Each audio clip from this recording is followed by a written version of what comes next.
भारतीय षड दर्शन में ज्ञान को जानने के लिए कुछ प्रमाण बताए गए हैं, जैसे प्रत्यक्ष प्रमाण।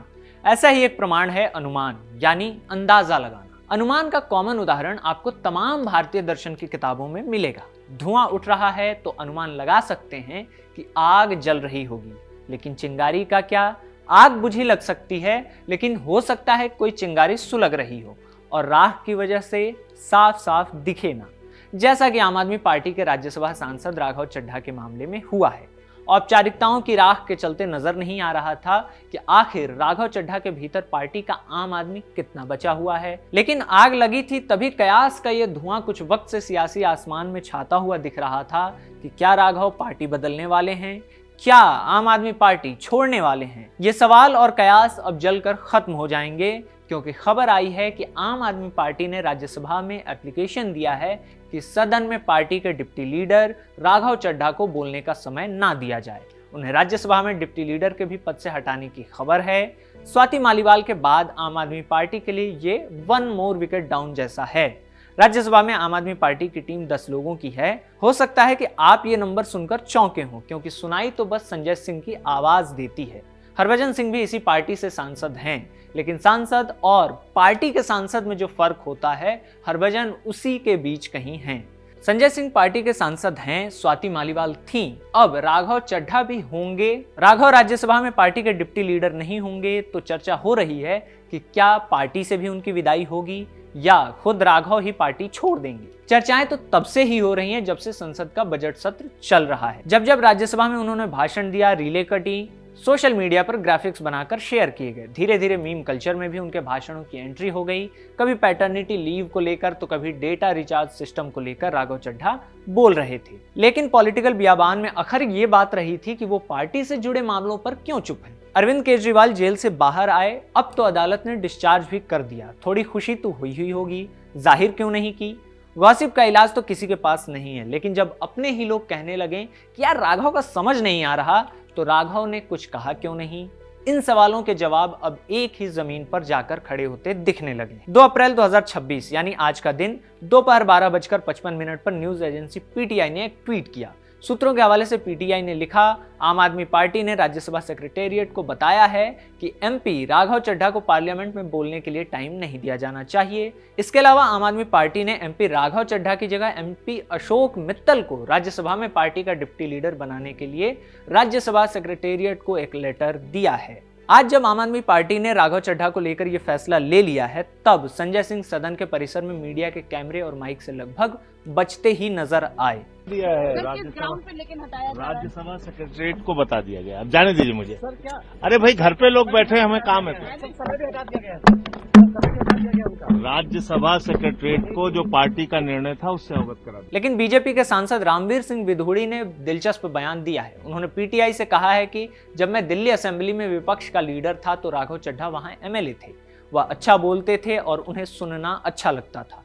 बाद में वह राज्यसभा चले गए, जहां उन्होंने जनता के मुद्दे उठाना जारी रखा है। यह मेरी समझ से परे है कि अरविंद केजरीवाल ने राघव चड्ढा के बोलने पर रोक क्यों लगाई है। उन्हें डिप्टी लीडर रखना है या नहीं, यह पार्टी का अंदरूनी मामला है। लेकिन अगर एक सीनियर सदस्य और सांसद को बोलने से रोका जा रहा है, तो मेरा मानना है कि यह डेमोक्रेसी को पूरी तरह से कमजोर करने जैसा है। अरविंद केजरीवाल और उनकी पार्टी लीडरशिप को इस फैसले पर फिर से सोचना चाहिए। ये बात बीजेपी के सांसद कह रहे हैं। ये बताता है कि अगर राघव के साथ कुछ गलत हो रहा है तो अकेले राघव को ही बुरा नहीं लग रहा होगा। उनके शुभचिंतक दूसरी पार्टियों में भी हैं, होने भी चाहिए। राजनीति का मतलब अपनी ही पार्टी में सीमित रह जाना भी नहीं ही होता है। राघव को साल 2022 में आम आदमी पार्टी ने राज्यसभा भेजा था। 33 साल के राघव तब भारत के इतिहास में सबसे कम उम्र के राज्यसभा सांसद थे। आज भी ये रिकॉर्ड उन्हीं के नाम है। साल भर बाद पार्टी ने संजय सिंह की जगह उन्हें ही राज्यसभा में पार्टी का नेता नियुक्त किया। संजय सिंह पार्टी की आवाज थे, राघव को उनकी जगह मिली। 3 साल बाद अब समीकरण इतने बदल चुके हैं कि पीटीआई के ट्वीट को अंतः अस्ति आरंभ वाले अंदाज में पढ़ा जा रहा है। राघव चड्ढा और आम आदमी पार्टी के रिश्ते के अंत की शुरुआत। राघव चड्ढा लगातार आम आदमी पार्टी से जुड़े बड़े और गंभीर मसलों पर चुप दिख रहे थे। याद कीजिए, इसी साल फरवरी के महीने में दिल्ली की राउज एवेन्यू कोर्ट ने कथित शराब घोटाला मामले में आम आदमी पार्टी से जुड़े 23 आरोपियों को डिस्चार्ज कर दिया था, जिनमें एक नाम पार्टी के सर्वेसर्वा और दिल्ली के पूर्व मुख्यमंत्री अरविंद केजरीवाल का भी था। फैसले के बाद केजरीवाल ने मीडिया से कहा था कि कोर्ट ने उनकी कट्टर ईमानदार वाली छवि पर मुहर लगा दी है। मीडिया को बाइट देते हुए केजरीवाल रो पड़े थे। बगल में खड़े मनीष सिसोदिया ने उनके आंखों के आंसू पोंछे थे, बाकायदा खुद को संभालने के लिए कंधा दिया था। लेकिन केजरीवाल के चहेते सांसद राघव चड्ढा का कंधा उस मौके पर उनके लिए नहीं था। हो सकता है कि राघव किसी वजह से कोर्ट या पार्टी ऑफिस नहीं आ पाए हों, लेकिन सोशल मीडिया पर भी उनका कोई बयान नहीं आया। उनकी एक्स प्रोफाइल खंगाल लेने पर एक भी पोस्ट इस मामले से जुड़ा नहीं मिलता है जिसमें उन्होंने अपने नेता के जेल से बाहर आने पर कुछ लिखा हो। पूरे दिल्ली चुनाव में कथित शराब घोटाले का हवा खड़ा करने वाली बीजेपी पर कुछ लिखा हो, या कोर्ट को ही धन्यवाद दिया हो कि साहब कोर्ट ने पूरी निष्पक्षता के साथ सुनवाई की और अरविंद केजरीवाल ईमानदार साबित हो गए। वैसे ऐसी परिस्थितियों में आदमी कभी कभी सिर्फ सत्यमेव जयते लिखकर भी काम चला लेता है, लेकिन ऐसा भी नहीं हुआ। कोर्ट ने यह फैसला सुनाया था 27 फरवरी को। राघव चड्ढा का आखिरी पोस्ट दिखता है 26 फरवरी को, जिसमें वो एनआरआई इन्वेस्टमेंट की लिमिट बढ़ाए जाने का स्वागत कर रहे थे। इसके बाद अगला पोस्ट आया है सीधे 8 मार्च को, जिसमें उन्होंने भारतीय पुरुष क्रिकेट टीम के T20 वर्ल्ड कप जीतने पर टीम को बधाई दी थी। वर्ल्ड कप घर आने पर बधाई। ऐसा नहीं है कि किसी को राघव की याद नहीं आती थी। जब केजरीवाल की गिरफ्तारी हुई, वो जेल गए, तब राघव चड्ढा लंदन गए हुए थे। मीडिया रिपोर्ट्स हैं कि तब वो अपनी आंखों का इलाज कराने गए थे। तब पार्टी के ही नेता सौरभ भारद्वाज ने राघव को मिस करते हुए कहा था कि अरविंद केजरीवाल जी की आंखों के तारे अपनी आंखें ठीक कराने यूके गए हुए हैं। आप सोचिए कि जो केजरीवाल की आंखें हैं, अगर उनकी आंखें ठीक नहीं रहेंगी तो कैसे चलेगा। कहने को राघव चड्ढा या उनके समर्थक ये भी कह सकते हैं कि ये सारी घटनाएं महज इत्तेफाक हैं, लेकिन पॉलिटिकल ऑप्टिक्स में ये इत्तेफाक सवाल की कोख बनते हैं, जिससे आवाजें आती हैं कि सब चंगा सी है ना। जेल से बाहर आने के ठीक बाद 1 मार्च को केजरीवाल ने दिल्ली के जंतर मंतर पर जनसभा की। यहाँ भी मनीष सिसोदिया, संजय सिंह, सौरभ भारद्वाज, गोपाल राय मंच पर मौजूद थे। पंजाब के मुख्यमंत्री भगवंत मान दिल्ली नहीं आ पाए तो कॉन्फ्रेंसिंग के जरिए कार्यक्रम से जुड़े, भाषण भी दिया, लेकिन यहां भी राघव चड्ढा नजर नहीं आए। तब वो लंदन से लौट चुके थे। संसद के बजट सत्र के दौरान राघव चड्ढा को कई बार बोलने का मौका मिला। इन मौकों पर वो जो बोल रहे थे उससे लगता है कि राघव कूलिंग पीरियड में जा चुके थे। एलपीजी, पेट्रोल, डीजल की किल्लत पर लगातार बहस हुए जा रही है। सरकार पर सवाल उठ रहे हैं। इजरायल, अमेरिका और ईरान के बीच छिड़ी जंग, आयतुल्ला खामेनेई की हत्या पर भारत सरकार की स्टैंडिंग को लेकर बीजेपी पर सवाल उठे हैं। आम आदमी पार्टी सांसद संजय सिंह अग्रेसिव होकर भाषण देते हुए सुनाई दे चुके हैं। यानी संसद का माहौल हार्डकोर पॉलिटिकल मूड में है। संसद में 0 आवर के दौरान समूचा विपक्ष राज्यसभा से वॉकआउट कर गया था, आपके सांसद भी। लेकिन राघव चड्ढा राज्यसभा में बैठे रहे, उन्होंने चर्चा में हिस्सा लिया। टेक्निकली इसमें कोई दिक्कत नहीं है, उनका पूरा हक है। लेकिन पॉलिटिक्स में जब आप एक पार्टी से जुड़े होते हैं तो पार्टी लाइन नाम का एक कबूतर होता है, और पार्टी जब उस कबूतर को दाना डालने के लिए कहे तो डालना होता है। नहीं डालने पर पॉलिटिकल स्पेक्ट्रम में एक ही तस्वीर उभरती है, दरार कहते हैं उसको। बात यहां बस हुक्म बजाने की नहीं है। आम आदमी पार्टी के 10 सांसदों में से बस 3 ही ऐसे थे जिनसे पार्टी उम्मीद बांध सकती थी कि ये ऐसा भाषण देंगे जो आज चर्चा का विषय बनेगा। संजय सिंह, राघव चड्ढा और स्वाति मालीवाल। स्वाति के जाने के बाद ये कोर टीम 2/3 क्षमता पर थी। संजय सिंह स्ट्राइक पर रहने वाले सांसद हैं। ऐसे में राघव से न्यूनतम उम्मीद थी कि नॉन स्ट्राइकर एंड संभाल कर वो रखेंगे, या ऐसे मुद्दों पर बात रखने की जहां संजय सिंह की मुखरता से इतर कौशल चाहिए। आम आदमी पार्टी के शुभचिंतक या कोई औसत दर्शक मूल्यांकन कर सकते हैं कि राघव इस रोल में कितना खरे उतरे। राघव और आम आदमी पार्टी के बीच की दूरियां और दरार तब भी दिखी थी जब मुख्य चुनाव आयुक्त ज्ञानेश कुमार के खिलाफ महाभियोग का नोटिस विपक्ष ले आए। आम आदमी पार्टी से सबने दस्तखत किए, लेकिन राघव ने नहीं किया। ऐसा नहीं था कि राघव ने राज्यसभा में कुछ किया नहीं, कहा नहीं। वो बोले और बहुत मानीखेज विषयों पर बोले। आखिरी बार कब आपने किसी सांसद को पैटर्निटी लीव पर बोलते सुना था? अपने यहाँ मैटर्निटी में ही पसीना आ जाता है लोगों को। ये थी 31 मार्च की बात। 30 मार्च को फ्लाइट लेट होने पर पैसेंजर्स को मुआवजा देने की मांग उठाई राघव चड्ढा ने। 27 मार्च को दिल्ली, मुंबई जैसे मेट्रो सिटीज में ट्रैफिक की मुसीबत खत्म करने के बारे में सोचने की बात कही। 25 मार्च को retail investors, SIP holders, small savers और मिडिल क्लास के लिए टारगेटेड रिलीफ की मांग की। 24 मार्च को जूस के पैकेट को लेकर राघव चड्ढा ने कहा कि कंपनियां पैकेट पर तस्वीरें दिखाकर लिख देती हैं कि pictures are for marketing purposes only.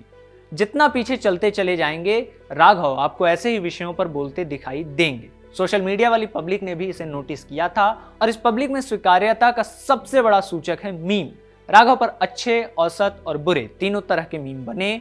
माने उनकी बात नोटिस तो हो रही थी। 27 मार्च को उन्होंने एक्स पर अपनी एक फोटो पोस्ट करते हुए लिखा कि loving the memes, you guys are really creative, keep them coming. साथ में हाहा की एक इमोजी चिपकाई उन्होंने अपने पोस्ट में, जिसके मुंह से वो बगल में ऐसे छींटे निकलते दिखते हैं। साथ में लिखते हैं, सर ये मीम्स बंद नहीं होने चाहिए। लेकिन फिर वही बात आ जाती है, जैसे पार्टी का सांसद और सांसद होता है वैसे ही मुद्दा और पार्टी का मुद्दा अलग होता है। राघव मुद्दा तो ठीक उठा रहे थे, पार्टी का मुद्दा नहीं उठा रहे थे। खबरों की दुनिया में ऐसी चीजों को फीचर कहा जाता है कि छाप दो, हटाओ। मुहावरा है ना कि सांप भी मर गया लाठी भी न टूटे, वही बात है। खैर, संसद में कोई कुछ बोले पत्रकार को दुखी होने का कारण नहीं है। हम आगे बढ़ते हैं। राघव अभी 1 साल और राज्यसभा के भीतर रहेंगे। पार्टी के बाहर होंगे या नहीं, इस पर न पार्टी न ही राघव ने अब तक कुछ कहा है। हाँ, बजट सत्र के आखिरी दिन राज्यसभा के भीतर पार्टी लीडरशिप में इतने बड़े बदलाव पर अशोक मित्तल की सफाई जरूर आई है। कौन अशोक मित्तल? वही जो राघव की जगह अब लेंगे। उन्होंने न्यूज 18 इंडिया से बातचीत में कहा है कि आम आदमी पार्टी में लोकतांत्रिक व्यवस्था है, इसलिए पार्टी बारी बारी नेताओं को मौका देती है, डिप्टी लीडर बनाती है, ताकि हर सांसद इस तरह का काम सीख सके। लेकिन जब अशोक मित्तल से पूछा गया कि राघव चड्ढा बीते कुछ वक्त से पार्टी की एक्टिविटी से दूर क्यों हैं, तो वो जवाब में कहते हैं कि ये उनका निजी मसला है। कुछ इसी टोन में जवाब आम आदमी पार्टी सांसद संजय सिंह ने भी दिया था। इंडिया टुडे से जुड़ी प्रीति चौधरी ने 21 मार्च को संजय सिंह का इंटरव्यू किया था, जिसमें संजय सिंह से राघव चड्ढा की पार्टी से दिख रही दूरी पर सवाल पूछा गया। जवाब में संजय कहते हैं, इस सवाल का जवाब आप उनसे पूछिए तो बेहतर रहेगा। राजनीति का दूसरा पक्ष यह भी है कि उतार चढ़ाव आते हैं कई बार, तो आप इसका जवाब उन्हीं से पूछिए, वो ज्यादा अच्छे से आपको जवाब दे पाएंगे। जब क्रॉस करते हुए पूछा गया कि कयास हैं कि राघव चड्ढा बीजेपी ज्वाइन कर सकते हैं, वो भी पंजाब चुनाव से पहले, इस पर संजय सिंह ने कहा, मुझे ऐसा नहीं लगता है, लेकिन जिस दिन वो ऐसा करेंगे उनके खिलाफ बोलने वाला पहला आदमी मैं होऊंगा। एक पार्टी के अंदर अगर आप हैं, परिवार के अंदर हैं, तो जो उसके अंदर की समस्याएं हैं उसको बैठ के बातचीत करके सॉल्व करेंगे। संजय सिंह तब इन गॉसिप्स को खारिज कर रहे थे, लेकिन कह जरूर रहे थे कि कुछ समस्या है तो बैठकर सॉल्व कर लेंगे। लेकिन वो बैठकी हो नहीं पाई, ऐसा लगता है। समस्या अब अलग ही मोड़ ले चुकी है। आम आदमी पार्टी इस बात को बहुत बढ़ाना भी नहीं चाहती होगी, तभी उन्होंने बजट सत्र के आखिरी दिन ये किया, ताकि जो हुआ है जनता को उसे भूलने का वक्त मिले, वरना सत्र के बीच ये सब होता तो छीछा लेदर भी हो सकती थी। राघव चड्ढा आम आदमी पार्टी से शुरुआती दौर से ही जुड़े हुए हैं, यानी साल 2012 से ही। शुरुआती दिनों में वो पार्टी के प्रवक्ता बनाए गए। टीवी चैनल्स की डिबेट में वो हर रोज देखे जाते थे। डिबेट कराने वाले एंकर और देखने वाले दर्शक दोनों से कॉम्प्लीमेंट लेते थे कि लड़का है बढ़िया। धीरे धीरे पार्टी में कद बढ़ा। जब दिल्ली में आम आदमी पार्टी की सरकार बनी, तब अरविंद केजरीवाल सीएम बने थे। डिप्टी सीएम बने मनीष सिसोदिया। 2016 में राघव चड्ढा को सिसोदिया का सलाहकार नियुक्त किया गया था, लेकिन साल 2018 में तत्कालीन गृह मंत्री राजनाथ सिंह ने राघव चड्ढा समेत कुल 9 सलाहकारों की नियुक्ति रद्द कर दी थी। जब भाजपा आपके पीछे पड़े तो आम आदमी पार्टी में वो प्रमोशन का कारक बनता है। धीरे धीरे चड्ढा केजरीवाल के करीबी कहलाने लगे। 2020 के विधानसभा चुनाव में दिल्ली की राजेंद्र नगर सीट से टिकट उन्हें मिला। चुनाव लड़े, विधानसभा पहुंच गए जीतकर। 2 साल विधायक रहे। उसके बाद 2022 में पार्टी ने उन्हें राज्यसभा भेज दिया। राघव पार्टी के नेशनल ट्रेजरर के तौर पर काम कर चुके हैं। पार्टी की पॉलिटिकल अफेयर्स कमेटी के मेंबर हैं, जो कि आम आदमी पार्टी में सुप्रीम बॉडी है। पंजाब में भगवंत मान वाली सरकार बनी तो मुख्यमंत्री के सलाहकार बनाए गए थे। पंजाब में पार्टी के प्रभारी अभी भी हैं, लेकिन कब तक रहेंगे, अब सवाल ये है। कब तक पार्टी में रहेंगे, ये भी सवाल ही है। जवाब मिलेगा तो हम भी आपको बता देंगे। तब तक देखते रहिए खबरगांव। कैमरे पर यह वीडियो रिकॉर्ड किया है आनंद ने। मेरा नाम आकाश है। शुक्रिया।